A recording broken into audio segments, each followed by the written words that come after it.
Hello बेटा, आज हम अपना नेक्स्ट टॉपिक स्टार्ट करने जा रहे हैं। कंज्यूमर इक्विलिब्रियम हमने स्टार्ट किया था सैटरडे को। मैंने आपको वीडियो भेजी है consumer equilibrium analysis indifferent curve analysis से, जो प्रोफेसर हिक्सन ने चैलेंज किया था यूटिलिटी एनालिसिस को। हमने उसके बारे में स्टडी किया था। 5 क्वेश्चंस हमने उसमें कवर किए थे।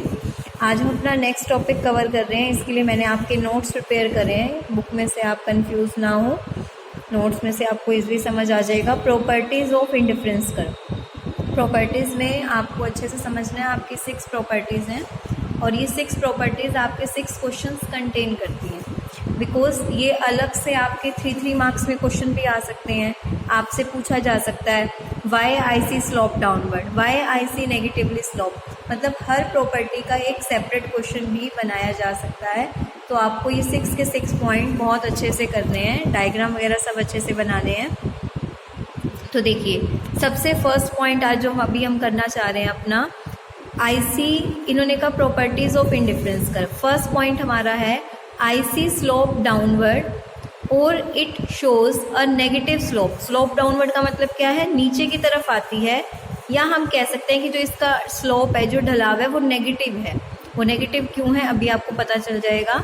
कह रहे हैं according to monotonic preference. Monotonic preference आपने लास्ट क्लास में सीखा था। मोनोटोनिक प्रेफरेंस का मतलब होता है कि 2 कमोडिटी में से कंज्यूमर उस चीज़ को ज़्यादा कंज्यूम करेगा जिसमें उसका प्रेफरेंस, उसका टेस्ट, जो चीज़ उसे पसंद होगी, जो उसको मैक्सिमम सेटिस्फेक्शन, हायर सेटिस्फेक्शन देगी।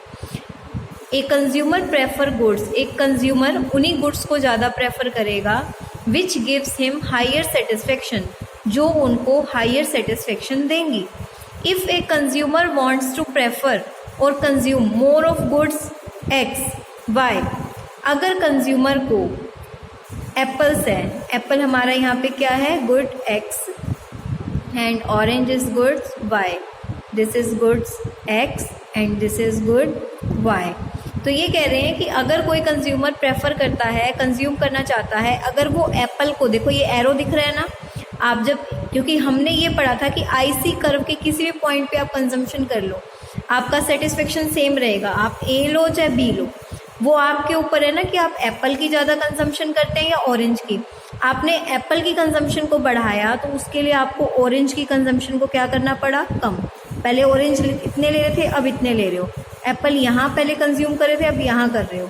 तो एक की कंजम्पशन को बढ़ाने के लिए आपको दूसरे की कंजम्पशन को सेक्रीफाइस करना पड़ता है। और आपके प्राइस और इनकम गिवन और कांस्टेंट होते हैं। तो सेटिस्फेक्शन ए लेवल पे और बी लेवल पे सेम है। तो यहाँ से हमने क्या सीखा कि जो 2 गुड्स की कंजम्पशन है ये आपस में नेगेटिवली स्लोप है। नेगेटिवली क्यों, एक को अगर आपने इंक्रीज किया तो दूसरे को आपने क्या करा, डिक्रीज। नेगेटिवली यानी कि इन्वर्स रिलेशनशिप है। नेगेटिवली स्लोप का मतलब है कि इन्वर्स रिलेशनशिप है। अगर एक को इंक्रीज कर रहे हो तो आपको दूसरे को क्या करना पड़ा, डिक्रीज करना पड़ा। तो यहीं से आपका आ गया so IC tends to slope downward. ये आप 3 मार्क्स में भी एक्सप्लेन कर सकते हो, 6 मार्क्स में आएगा तो आपको सारी की सारी प्रॉपर्टीज एक्सप्लेन करनी होंगी। तो फर्स्ट प्रॉपर्टी आपकी हो गई। सेकंड प्रॉपर्टी समझते हैं हम। ये नोट्स आपको मिल जाएंगे ग्रुप में, आपको इसे अपनी फेयर नोटबुक में करना है। पेज नंबर ऊपर गिवन है। Slope of IC show MRS, marginal rate of substitution. Marginal का मतलब मैंने आपको शुरू में ही कहा था जब हमने बुक स्टार्ट करी थी कि इकोनॉमिक्स में मार्जिनल का मतलब होता है चेंज। सब्स्टिट्यूशन इफेक्ट आपको पता ही है, जब हम एक कमोडिटी को सब्स्टिट्यूट करते हैं दूसरी कमोडिटी से। जैसे टी एंड कॉफ़ी, आपने चाय छोड़ के कॉफ़ी पीना शुरू कर दिया क्योंकि उसमें आपको ज़्यादा सेटिस्फेक्शन मिल रहा था। तो ये सब्स्टिट्यूट गुड्स है ना, कि जब आप एक की जगह दूसरे को कंज्यूम कर रहे हो। तो मार्जिनल रेट ऑफ सब्स्टिट्यूशन क्या है, हमने अभी पढ़ा पिछले पॉइंट में कि अगर आपको एक चीज़ की कंजम्पशन को इंक्रीज करना है तो दूसरी की कंजम्पशन आपकी क्या हो रही है, डिक्रीज हो रही है। तो ये चेंज ही तो हो रहा है कि एक चीज़ इंक्रीज हो रही है और दूसरी चीज़ आपकी क्या हो रही है, डिक्रीज। तो ये जो चेंज है ना, इस चेंज को हम कहते हैं मार्जिनल रेट ऑफ सब्स्टिट्यूशन। और ये चेंज ही क्या होता है, स्लोप होता है आईसी का। तो आईसी का स्लोप किसके इक्वल होता है, यानी कि आईसी के स्लोप को हम क्या कहते हैं, MRS, marginal rate of substitution. और MRS हमेशा ही क्या करता है, ये आपका डिक्लाइन, नीचे की तरफ आता है। MRS हमेशा ही आपका क्या होगा, डिक्लाइन। क्यों, क्योंकि अगर आप एक चीज़ की कंजम्पशन को इंक्रीज करोगे तो दूसरे की कंजम्पशन क्या होगी, कम। MRS का फॉर्मूला ये आगे माइनस का साइन, जैसे डिमांड वाला चैप्टर किया था ना आपने, प्राइस इलास्टिसिटी ऑफ डिमांड, वहाँ भी नेगेटिव रिलेशनशिप था प्राइस और डिमांड में, तो माइनस का साइन लगता था। तो यहाँ भी फॉर्मूले के आगे माइनस का साइन किस लिए लगता है? ये एक नेगेटिव रिलेशनशिप को बताता है कि अगर आप किसी एक की कंजम्पशन को इंक्रीज कर रहे हो तो आपको दूसरे की कंजम्पशन को क्या करना होगा? डिक्रीज करना होगा। तो चेंज इन वाई बाय में चेंज इन एक्स, भाई कितना आपको सेक्रीफाइस करना पड़ा मोर ऑफ एक्स लेने के लिए, मतलब एक्स की क्वांटिटी को ज़्यादा लेने के लिए आपको कितना सेक्रीफाइस करना पड़ा, वो होता है मार्जिनल रेट ऑफ सब्स्टिट्यूशन। तो आईसी का दूसरा, आईसी के स्लोप का दूसरा नाम क्या हो गया? एमआरएस। और एमआरएस पे कौन सा रूल अप्लाई होगा कि हमेशा क्या करता है? डिक्लाइन। नेक्स्ट पॉइंट भी इसी से रिलेट है, IC is convex to the origin. कह रहे हैं आईसी की शेप देखो, ये होता है कन्वेक्स और ये होती है हमारी कनकेव शेप। जो हमने पीपीसी किया था वो कनकेव था, याद है ना? जो हमने पीपीसी किया था वो कनकेव था, बट यहाँ पे हम कर रहे हैं आईसी, ये इस तरह से है कन्वेक्स। तो कन्वेक्स का रीज़न क्या है? कन्वेक्स का रीज़न यही है, due to law of diminishing marginal rate of substitution. क्योंकि हमारा जो आईसी कर्व है वो नीचे की तरफ आता है, नीचे की तरफ आने का मतलब एमआरएस का स्लोप डिक्लाइन हो रहा है, इसलिए डिक्लाइन होते होते उसकी ये शेप बन रही है। ठीक है, तो इसका मेन जो आंसर होता है वो ये होता है, law of diminishing marginal rate of substitution. IC के अगर कन्वेक्स होने का कोई आपसे रीज़न पूछे तो आप एक ही बात बोलेंगे, law of diminishing marginal rate of substitution. Law of diminishing marginal rate क्या है कि अगर आप x का ज़्यादा कंज्यूम करोगे तो आपको y को लेस कंज्यूम करना होगा, यानी कि सेक्रीफाइस करना होगा। ये law of diminishing marginal rate of substitution है, तभी तो इसको एमआरएस कहा गया इसके स्लोप को, कि एक को बढ़ाना है तो दूसरे को क्या करना होगा? कम करना होगा। तो कन्वेक्स का रीज़न क्या देंगे आप? Law of diminishing marginal rate of substitution. Fourth point आपका है, higher IC indicates higher level of substitution. जितना ऊपर आईसी होगा उतना ही आपका लेवल बढ़ता जाएगा। देखिए ये IC1 IC2 मैंने दो कर्व बनाई, इस पे भी एक पॉइंट लिया, इस पे भी एक पॉइंट लिया। ए पॉइंट पे कंजम्पशन कम है और बी पॉइंट पे कंजम्पशन ज़्यादा है। तो यहाँ से हमें क्या पता चला कि हमारा जो IC2 है वो हमें ज़्यादा सेटिस्फेक्शन देगा, क्योंकि कंज्यूमर उसमें क्या है? ज़्यादा कंज्यूम कर पा रहा है।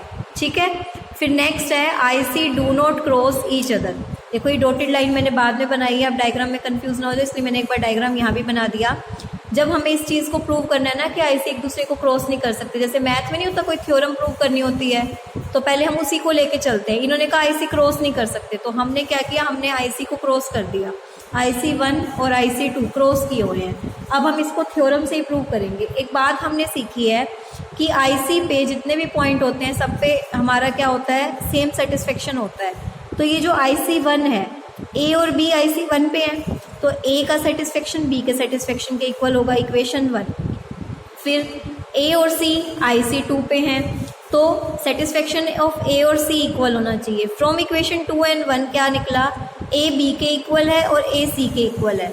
तो इन दोनों को देख के यहाँ से क्या निकला कि B must be equal to C, B C के इक्वल होना चाहिए। पर आप ये डॉटेड लाइन देख रहे हैं, बी में आप एक्स की कंजम्पशन इतनी कर पा रहे हो और वाई की इतनी, जबकि सी में आप एक्स की भी ज़्यादा कर रहे हो और आप वाई की भी। ये गैप दिख रहा है, दोनों में ही सी की ज़्यादा है। तो डायग्राम से क्या कंक्लूजन निकला कि सी की सेटिस्फेक्शन ज़्यादा है बी से। इक्वल नहीं प्रूव हुए ना, अगर ये क्रॉस करेंगे तो ये चीज़ इक्वल आनी चाहिए, जो कि नहीं आई। तो यहाँ से प्रूव हो गया कि आईसी कभी भी एक दूसरे को टच नहीं कर सकते। क्यों? क्योंकि ए और बी का सेटिस्फेक्शन इक्वल है, ए और सी का इक्वल है, तो ए बी और सी का भी तो इक्वल होना चाहिए, जो कि नहीं है।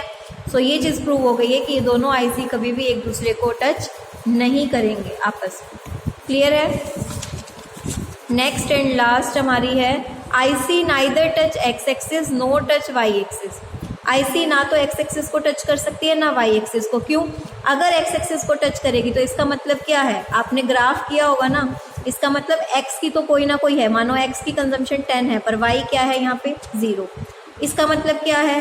एक्स 0 पर वाई की हमारी कंजम्पशन हो रही है। मतलब अगर यहाँ टच करेगी तो वाई कोमोडिटी 0, यहाँ टच करेगी तो x commodity 0, which is not possible. क्योंकि हमारी सबसे पहली अजम्पशन ही आईसी की यही थी कि कंज्यूमर कितनी कोमोडिटी कंज्यूम करेगा? 2 कोमोडिटी। हमारी आईसी की क्या थी कि कंज्यूमर विल कंज्यूम 2 कोमोडिटी। तो अगर आप 2 कमोडिटी कंज्यूम कर रहे हो तो एक कमोडिटी तो ज़ीरो हो ही नहीं सकती, आपको दोनों कमोडिटी से कुछ ना कुछ तो लेना है, आपको दोनों कमोडिटी में से कुछ ना कुछ तो लेना है, चाहे कम या ज़्यादा वो आपके ऊपर है। तो इससे प्रूव हो गया कि आईसी ना तो एक्स एक्सिस को टच कर सकती है और ना ही आईसी वाई एक्सिस को टच कर सकती है। एक क्वेश्चन मैं आपको होमवर्क में दे रही हूँ, define indifference map with the diagram. एक बार मैं आपको बुक में दिखा देती हूँ। देखिए ये चैप्टर का लास्ट में आपको पावर पॉइंट दिया हुआ है। आईसी का हमने एनालिसिस पढ़ा है, कंज्यूमर इक्विलिब्रियम हम बाद में पढ़ेंगे लास्ट में। हमने क्या क्या कर लिया, कार्डिनल, ऑर्डिनल, इंडिफरेंस सेट, हमने यूटिलिटी वाला तो हम पिछले चैप्टर में कराए हैं, इंडिफरेंस कर्व कर लिया, स्लोप ऑफ आईसी, इसमें सारी प्रॉपर्टीज़ मैंने आपको समझा दी हैं, इसकी जितनी भी प्रॉपर्टीज़ थी वो मैं सब करवा चुकी हूँ। अब इंडिफरेंस मैप का मीनिंग तो ये रहा, ठीक है। इसका डायग्राम आपको ये नेक्स्ट क्लास में हमारा बजट का सेट होगा, ये हम अपना 6 डेट को स्टार्ट करेंगे बजट का। तो ये देखिए इंडिफरेंस मैप का मैं आपको डायग्राम दिखा देती हूँ, मीनिंग आपको पीछे दिख चुका है। ये डायग्राम आप देख रहे हैं, ये इंडिफरेंस मैप है।